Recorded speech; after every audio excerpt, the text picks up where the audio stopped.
Dalam cerita Nabi Nuh ni, dalam Quran, kita akan temui tingkah laku manusia yang dia bertahap-tahap. Cara dia reject, cara dia tak nak dengar apa yang kita bagi nasihat, cara dia tak nak terima agama ni. Okey? Kita bayangkan macam ni, ada setengah orang, satu orang kita bagi nasihat, dia dengar, dia tak cakap apa, dia tak cakap ya, dia tak cakap tidak, dia dengar je. Kadang-kadang dia angguk, dia macam seronok sembang dengan dia kan. Tapi kita sembang benda yang sama, dia langsung tak buat apa-apa dengan apa kita sembang tu, apa kita nasihat tu. Dah 5 tahun dah tak ada apa-apa perubahan. Dia hanya mendengar tapi dia tak pernah bertindak apa-apa. Itu satu orang. Ada pula satu orang yang lain, dia dengar. Tapi sebelum kita habis lagi dia cakap dah, tapi aku tak nak buat macam ni. Tak habis lagi kita nak sampaikan poin kita ni, dia dah potong awal-awal, dia dah reject awal-awal. Clear cut, aku kata aku tak mau. Benda ni aku tak suka. Benda ni aku takkan buat. Ada orang yang macam tu. Dan ada juga orang yang dia akan question kita balik. Kita cerita, aku rasa kena buat macam ni. Aku rasa aku cadangkan hang buat dia macam ni. Dia kata, tapi kalau kita buat macam ni, lelaki ni tak ada keputusan. Ni adalah orang-orang yang sebenarnya pada hakikatnya mereka tak nak pun mendengar kita. Ataupun pada hakikatnya apa yang kita cakap tak akan pernah boleh dihadam dengan baik. Tapi ada satu lagi level yang kita cakap ni, tak sempat lagi bagi salam, tak sempat lagi buka. Tiba-tiba dia hilang, dia kata dia nak pergi tandas. Aku nak pergi toilet, Ustaz. Tak ada. Kita disidaikan dekat kedai mamak tu. Contoh.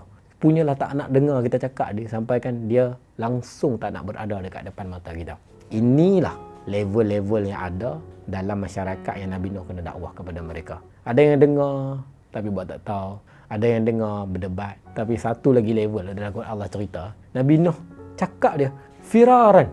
Quran kata hilang semua. Ghosting. Satu level yang macam tu. Al-Quran sebut firaran maksudnya lintang pukang lari. Kalau boleh tak nak duduk dekat pun. Bercempera lari. Kan? Habis tak ada siapa pun duduk dekat dia. Itu kita nak cerita tentang kisah Nabi Nuh. Sedih bila kita fikir balik, kita nak cakap ni pun tak mula lagi. Saya kalau cakap pun tak mula lagi, orang dah lari ni, saya cancel cakap tu. Saya rasa macam ya Allah apalah nak jadi dengan dunia ni kan. Itulah level masyarakat yang Nabi Nuh kena hadap. Dia bukan level deny ni, aku cakap tak mau, aku nak dengar, aku nak bagi masa. Dia bukan level macam tu.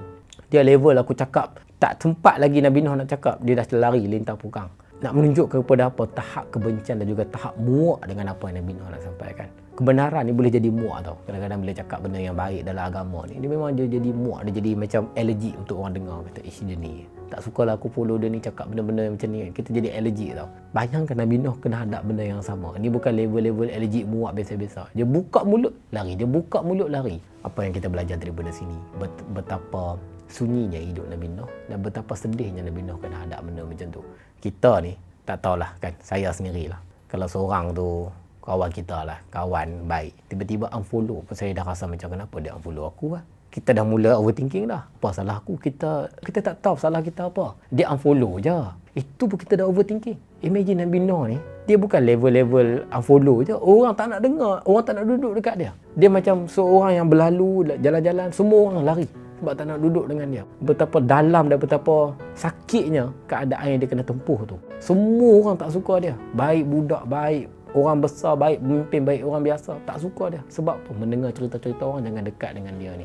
Kalau kita tengok Nabi Yunus pun sama. Nabi Yunus pun dia dakwah kepada kaum dia tak nak terima. Tapi tidaklah disebutkan firaran, lari lita pukang.